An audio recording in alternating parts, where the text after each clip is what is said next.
How's it going, guys? It's your boy Mike from Seattle, and today I'm going to be talking about how I just raised the rents on the duplex that I'm house hacking by $200 a month. Now, before all the socialist-loving, Karl Marx worshipping crazy people, or as I like to call them, everyone under the age of 40 nowadays,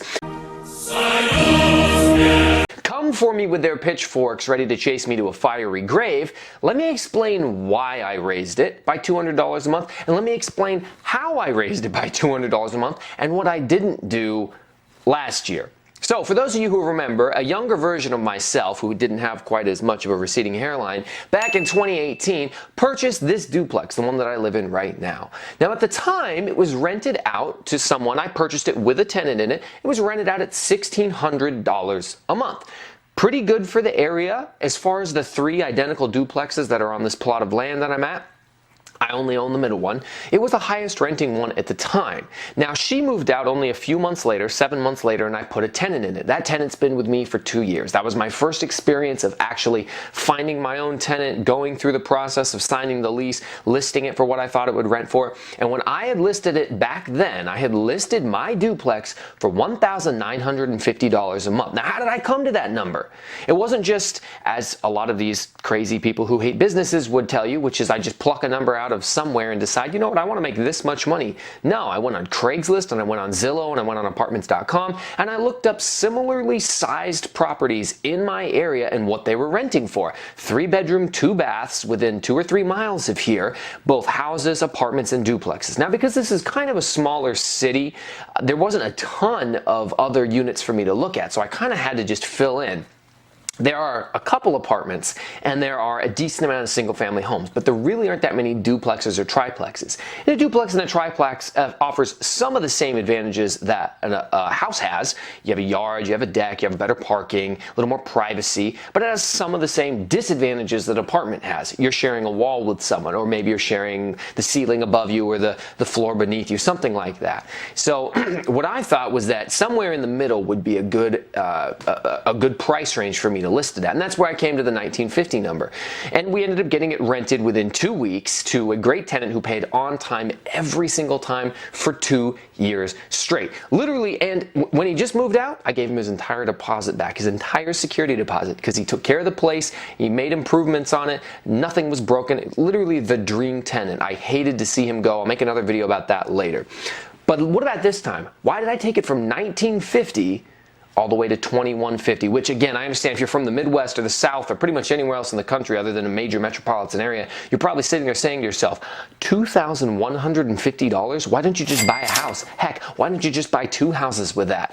Well, unfortunately, here in the Seattle area, that's kind of what the market is. It's just ridiculously expensive, very expensive. I was paying $1,850 myself 3 years ago to rent a 2-bedroom at one point. So raising the rent to where it is right now, I did the same thing I did last time. I got on apartments.com, Zillow, Craigslist. I looked at all of the units that were available, and the area that I'm at, one of the reasons I bought this house was because when I got here, I showed up in the neighborhood, I knew that I was only 1 block away from the lake, and that I was in one of the best school districts in the county with a beautiful green belt completely surrounding the house, and 30 seconds away from every woman's Instagram's dream favorite shopping centers. Target, Starbucks, Chick-fil-A, Costco. The fact that I'm not wifed up yet when I live as close to all of the amenities that I live is beyond me. But that's a video for a different day. I knew that this place was going to be a hot commodity. So I swooped up, paid full price, put an offer on it the day it came on the market, and the rest is history. Go check out the rest of my channel if you want to see more videos on that. But I knew this would be highly desirable. So when I was looking to see what I could rent it for now, one of the first things I noticed was there's no units. There's nothing. I can't find anything in my city. In fact, I have to kind of check cities around my city, and I don't like to give out the specific names. I have to check cities around my cities that closely border us in order to even get an idea of what things could go for, because where I live is the premium desired spot. So there are a bunch of single-family houses for rent between $2,500 and $3,000 a month. There's a couple apartments that are smaller, crappier, not nearly as nice for rent at like $1,900 a month. So I said to myself, well, I'm going to be more expensive than the garbage apartments. I'm not going to be nearly as expensive as these houses. I thought that probably fair market value would be right around $2,300. But if you remember from the last video I did like this, my strategy is to figure out what it's worth and then drop the price by $100 or $50. And in this case, I chose $150 and I went with $2,150. Why do I do that? Very simple.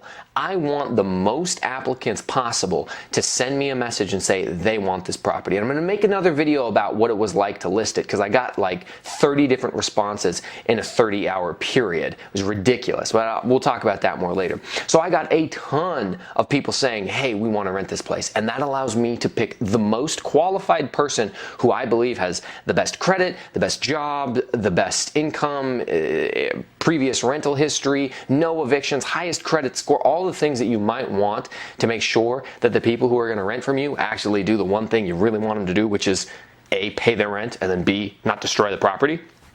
Anyways, clearly I picked the perfect price because I got tons of people, tons of interest. It was just ridiculous. And I got it rented before the other tenant even moved out. And I might talk about this in another video as well. He had paid for the entire month of August, but he wasn't living here anymore. He's living with his girlfriend. They're getting married. Congratulations. Still sad to see you go, but congratulations. And I told him, hey, look, if I can get this thing rented partway through the month you've already paid, I'll refund you whatever days you didn't use. So I had the privilege of writing him a nice $1,200 check for half the month that he didn't use when I got these new folks in here. So yes, I did raise my rents $200 a month. Now I raised it to below what the actual market value is. And I think that the extreme interest in my property shows that. Number two, during the thing I'm not allowed to say because you can get demonetized off of YouTube and shadow banned, the major cultural event that has people wearing face masks and things like that's been going on for the last year and a half, his lease came up halfway through that in July of last year. I did not raise the rent on him at that time. So while, again, $200 probably sounds like an astronomical amount of money, and it is, don't get me wrong, it was actually 10.2% of the total amount of rent spread out over 2 years. That means that that means that it was raised 5% 1 year, 5% the next year, for a total of 10% overall from what it was when it was listed 2 years ago to what it was today. So yeah, it's a shocking title to see $200 a month raised in rent, but really spread out over 2 years, and the fact that I'm still beneath what the market average is, clearly, given the amount of interest I had, I think we're doing all right. Also, lastly, just for those of you who are paying attention to my house hack, I refinanced earlier this year, got my payment from $2,950 down to $2,450, and now I've got rent at $2,150, which means I'm only paying $300 to live here. Now, that of course excludes like utilities and garbage and things like that. I still got to pay those bills, but that's the power and benefit of house hacking. And I don't care what anybody online might tell you. If you're watching other channels of people who are giving you advice on how to house hack, but they house hacked 20 years ago, or they haven't house hacked at any point in any recent time, I am the expert on house hacking. I'm doing it right now. I've been doing it for the last 3 years. You're welcome. Check the channel out. Let me know if you're house hacking. If you've managed your own properties, and you rent them out, I would like to know how you decide when to raise rents. Do you raise rent on existing tenants, or do you wait to get a new tenant in place? Would love to hear your thoughts. So leave them down in the comments below. Hopefully the video was beneficial.